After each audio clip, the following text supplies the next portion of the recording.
যে কোনো মহিলার খারাপ মহিলার একবারে তার যৌনাঙ্গ নষ্ট করে দেওয়ার জন্য এমন একটি আজকে কুফুরি বিদ্যা নিয়ে হাজির হলাম। আসসালামু আলাইকুম ওয়ারাহমাতুল্লাহ। স্বাগতম আপনাদের সবাইকে আমাদের চ্যানেলের নতুন আর একটা ভিডিওতে। আজ এমন একটি এই চ্যানেলের মধ্যে ভিডিও আপলোড দিতেছি। আগে একটা দিয়েছিলাম, যেটা হচ্ছে পুরুষকে নষ্ট করে দেওয়ার জন্য খারাপ চরিত্রের পুরুষের যৌনাঙ্গ লিঙ্গ নষ্ট করে দেওয়ার একটা বিদ্যা দিয়েছিলাম।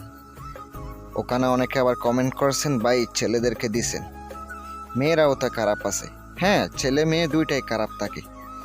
আজকে যেটা নিয়ে আসলাম, খারাপ মহিলাদেরকে একবার নষ্ট করে দিবেন, ওখানে একবার পোকা দইরা যাইব।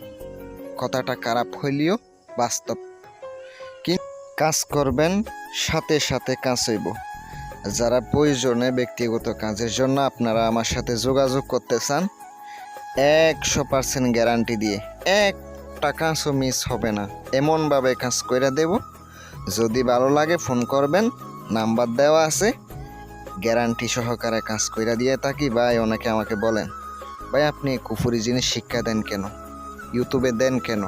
ভাই দিয়ে আপনাদের উপকারের সাথে। এমন না যে সব বিদ্যা খারাপ কাজে ব্যবহৃত হয়, না, ভালো কাজে ব্যবহৃত হয়। অনেকে আবার কষ্টে থাকে। এমন কিছু মহিলা আছে, কিছু পুরুষদেরকে, কিছু অবিবাহিত পুরুষ আছে, তাদেরকে নষ্ট করে ফেলায়, প্রেমের ফান্দে ফেলায়, অবৈধভাবে সম্পর্ক করে, অনেক কিছু। এখন বিবাহিত কিছু মহিলা আছে, সবার উদ্দেশ্যে বলতেছি না, কিছু কিছু মহিলা আছে এরকম সমাজে কিছু পোলাপাইনদেরকে নষ্ট করে ফেলায়। এই ধরনের মহিলারে একবারে সারা জীবনের জন্য শাস্তি দিবেন। তার মাঙ্গে পোকা ধরা যাইব, তার মাঙ্গের ভিতরে পোকা ধরব। অনেকে আমার কথা খারাপভাবে নিতে পারেন, খারাপভাবে নিতে পারেন, কিন্তু কথা ভাই যেটা আসতেছে এটাই বলতেছি, একবারে পোকা ধরব।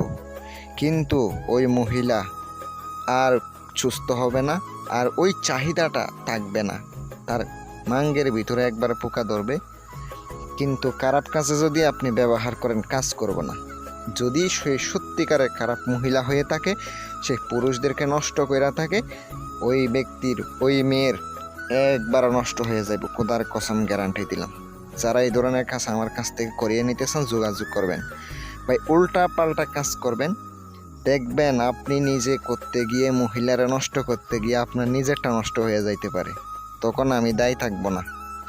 সাবধানে কাজ করতে হবে, সাবধানে কাজ করবেন, অবশ্যই ফলাফল পাবেন। আজকে নিজের শরীরটা বন্ধ করতে হবে, পারফেক্টভাবে বন্ধ করে কাজ করবেন, কাজ হইব।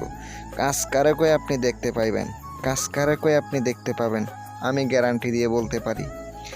যে নকশাটি দেখতে পাচ্ছেন, এটা আপনাকে কাজটা করতে গেলে ব্যবহৃত কাপড় লাগবে মহিলার। আপনি কিভাবে সংগ্রহ করবেন এটা আপনার বিষয়।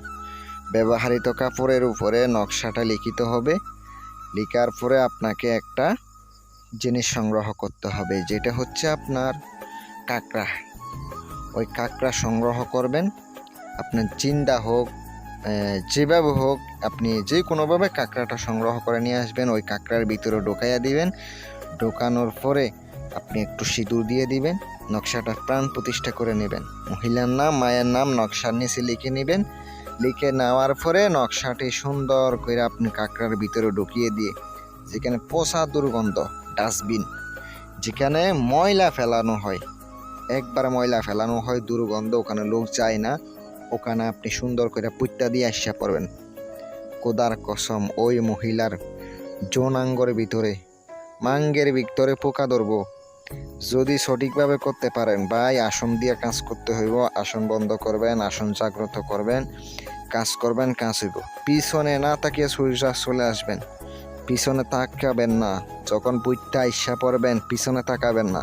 রাত্রে 12টার সময় কাজ করবেন, শনিবারে কাজ করবেন, অথবা অমাবস্যায় কাজ করবেন। আমি আমার পক্ষ থেকে অনুমতি দিলাম। আপনারা আমার মাধ্যমে করাইতে চাইলে যোগাযোগ করবেন। ভালো থাকবেন, সুস্থ থাকবেন, এই কামনাই করি। আসসালামু আলাইকুম ওয়া রাহমাতুল্লাহ।